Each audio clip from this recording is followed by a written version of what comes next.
بڑے میٹھے اخلاق تھے اہل بیت، دل میں بڑی صفائی، طبیعتوں میں بڑی مٹھاس، معاف کرنے کا بڑا ہی جذبہ تھا۔ اہل بیت نے نا دین کے لیے قربانیاں دی اور پھر دین کو اپنایا، معاف کرنے کا بڑا، ہم تو بدلہ لے رہے ہیں تو معافی نہیں دیتے، صلح کر لیتے کسی کے کہنے پر۔ پنچایت میں کبھی صلح کر بھی لیں تو معافی نہیں دیتے، کہتے ہیں اب تو چودھری صاحب کہہ رہے ہیں مان جاتا ہوں، پھر جب میرے قابو آئے گا۔ میرے رسول کریم سید عالم نور مجسم شفیع معظم صلی اللہ علیہ وسلم نے فرمایا، حضور فرمانے لگے، نبی کریم فرمانے لگے، لوگوں جس نے 3 لوگوں کی عزت کی۔ یا رسول اللہ کس کی؟ فرمایا عدل کرنے والے بادشاہ کی، اور سفید داڑھی والے مسلمان کی، قرآن کے عالم کی۔ فرمایا جس نے ان تینوں کی عزت کی سمجھے میں نے اپنے رب کا حیا کیا ہے۔ اتنی بڑی بات کر دی نبی کریم نے۔ امام حسن رضی اللہ تعالیٰ عنہ، امام حسین نے بھی بڑی قربانی دی، سر دیا ہے، پر جو قربانی امام حسن نے دی ہے نا، اور سرکار کا وہ فرمان سچا ثابت کر دیا کہ یہ میرا بیٹا سید ہے۔ جب مسلمانوں کی 2 جماعتیں لڑیں گی تو صلح کرائے گا۔ وہ جس لیڈر کی کل لوگ تعریفیں کر رہے ہوتے تھے، وہ ایم پی کا ٹکٹ نہ دے تو بندے پارٹی بدل جاتے ہیں۔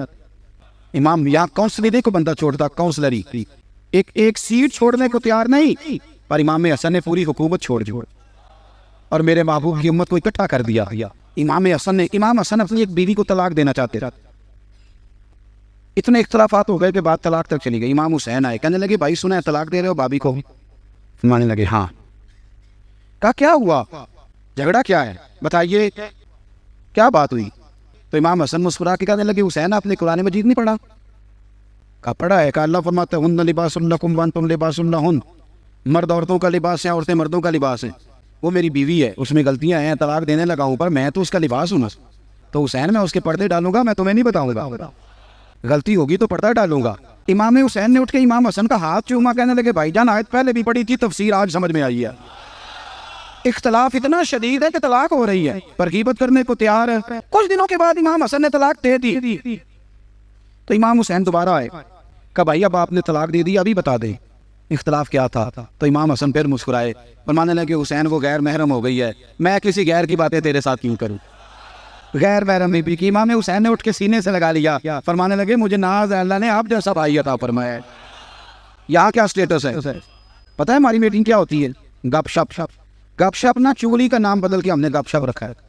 15-20 لوگوں کی پکڑیاں، وہ کچھ نہیں کر رہا، یہ کچھ نہیں کر رہا، تو میں نے کہا چل یار بحث کرنے کی کیا ضرورت ہے، تو ہی کچھ کر لے۔ امام غزالی سے کسی نے کہا کوئی بندہ مخلص نہیں ملتا، اور میں چل تو ہی مخلص ہو جا، تیری شکل میں تو 2-4 دوستوں کو مخلص دوست مل جائے۔ لیکن ہمارا کیا حال ہے؟